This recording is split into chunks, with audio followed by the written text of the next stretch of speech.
YS Vivekananda Reddy murder కేసులో విచారణ ముమ్మరం చేశారు. పులివెందుల పోలీస్ స్టేషన్లో జగన్ బంధువులను విచారిస్తున్నారు.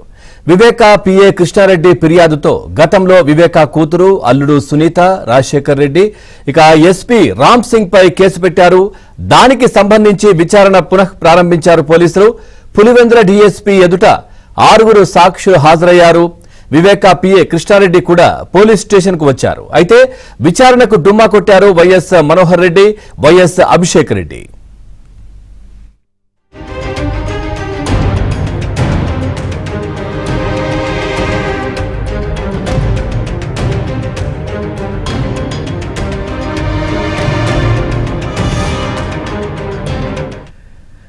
బ్రేకింగ్ న్యూస్ చూస్తున్నాం. వైఎస్ వివేకానంద రెడ్డి మర్డర్ కేసులో విచారణ ముమ్మరం చేశారు. పులివెందుల పోలీస్ స్టేషన్ లో జగన్ బంధువులను విచారిస్తున్నారు.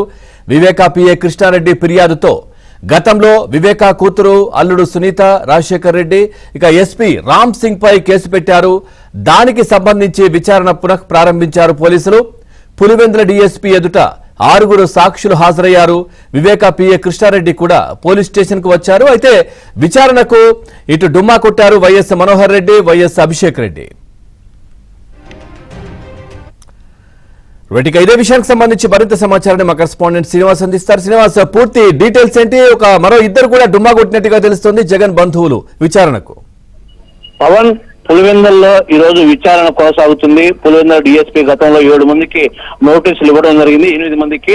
సో దీంట్లో ప్రధానంగా ఏదైతే ఉందో పిఏ కృష్ణారెడ్డి అంటే వివేకానంద రెడ్డి పిఏ కృష్ణారెడ్డి ఒక ప్రైవేట్ కేసు వేయడం జరిగింది. అప్పట్లో ఈ కేసుకు సంబంధించి సునీత, ఆయన భర్త రాజశేఖర్ రెడ్డి, ఎవరైతే ఉన్నారో విచారణ అధికారి రామ్ సింగ్, వీళ్ళ 3 పైన అప్పట్లో కేసు వేయడం జరిగింది. అంటే తమకు అనుకూలంగా చెప్పమని సునీత కుటుంబం చెప్తుంది అని చెప్పి కేసు వేయడం జరిగింది. ఆ కేసు అయితే కోర్టు ఆదేశాలకు నమోదు చేశారు. ఈ మేరకు సునీత ఆ తర్వాత సుప్రీంకోర్టు వెళ్ళడం జరిగింది దానిపైన. సో ఈ కేసు మీద క్షుణ్ణంగా విచారణ పోలీసులు కోర్టు ఆదేశించింది. సో ఈ మేరకు ఈ రోజు వీళ్ళకందరికీ నోటీసులు పంపించారు. అయితే ఈ నోటీసుల్లో ఊళ్ళో ఉన్న వాళ్ళు వచ్చారు, కానీ ప్రధానంగా జగన్ చిన్నాన్న మనోహర్ రెడ్డి కావచ్చు, మరో చిన్నాన్న కొడుకు అభిషేక్ రెడ్డి, వీళ్ళిద్దరూ గైరు హాజరైంది. కేవలం వాళ్ళ లాయర్లు ఎవరోజు వచ్చి ఏదో పని మీద వచ్చి ఇటు చెప్పినారు, ఇంపార్టెంట్ పనుల మీద ఇద్దరు రాలేదని. అయితే మొత్తం మీద ఈ కేసులో వీళ్ళిద్దరు కూడా జగన్ చెందిన కుటుంబీకులు, వీళ్ళు కూడా కీలకంగా వాళ్ళ బ్యాక్గ్రౌండ్ ఏదో చెప్పారని చెప్పి కృష్ణారెడ్డి ఇచ్చిన వాంగ్మూలంలో ఆ మేరకు వాంగ్మూలం మేరకు వీళ్ళు కూడా విచారించాలని చూశారు. అయితే వాళ్ళు గైరు హాజరయ్యారు. మొత్తం మీద అయితే ఈ రోజు ఓవరాల్ గా విచారించారు. అసలు ఈ కేసు ఫాల్స్ కేసు అని సునీతను సుప్రీంకోర్టులో వేయడం జరిగింది.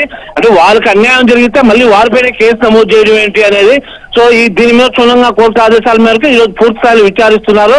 మరి వీళ్ళిద్దరిని కూడా విచారించాక పూర్తి స్థాయిలో న్యాయం జరిగే విధంగా మరి కొద్ది రోజులు తెలిసే అవకాశం ఉంది. Pavan, right, thank you Srinivas, thanks for the updates.